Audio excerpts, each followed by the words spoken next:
पंढरपूर विकास आराखड्यावरून विरोध होताना पाहायला मिळते या भागात. नामदेवांचा असं एक करण्यात आलेला आहे की नजर नष्ट करू नये आणि आपण तुमच्यावर विश्वास आहे. पोटनिवडणुकीला पण दाखवलाय, 2019ला पण दाखवलाय, 24ला पण दाखवलाय. इथल्या लोकांना आपल्याकडनं अपेक्षा आहे. पहिली गोष्ट तर आपल्याला कोणाचाही विनाश करून विकास करायचा नाहीये. सर्वांना सोबत घेऊन सर्वांना समाविष्ट करून आपल्याला विकास करायचा आहे.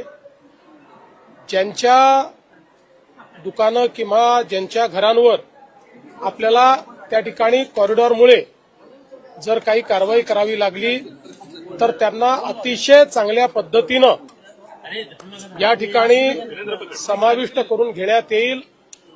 कोणाचंही नुकसान होणार नाही अशा प्रकारचा कॉरिडॉर तयार करण्यात येणार आहे.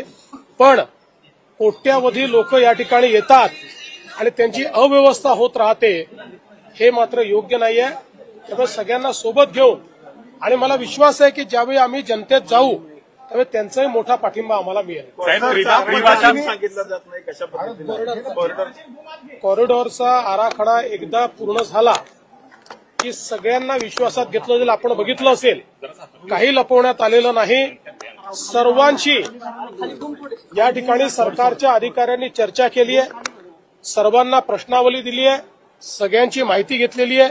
कुठेही लपून छपून काम चाललेलं नाही. जे काम आहे ते उघड काम आहे, उघड काम होणार आहे. कारण चोरी नाही आहे.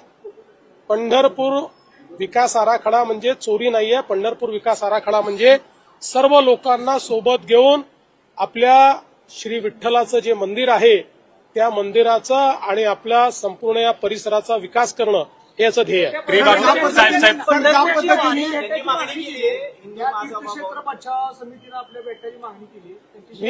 मी सगळ्यांना भेटीन, पण विशेषतः मला असं वाटतं की पुढाऱ्यांपेक्षा जे प्रत्यक्ष या ठिकाणी त्यांनी बाधित होणार आहेत त्यांना भेटणं हे अधिक महत्वाचं आहे.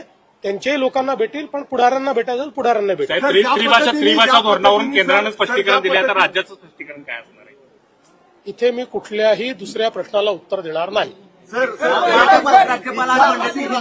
राज्यपालांनी वक्तव्य केलेलं आहे की अशा पद्धतीनं भाषिक वाद झाले तर गुंतवणूक देशात त्याची कधी नुकसान. इथे फक्त आपण श्री विठ्ठलांवर, श्री नामदेवांवर, आई जनाबाईंवर बोलण्याकरता एकत्रित आलो आहोत.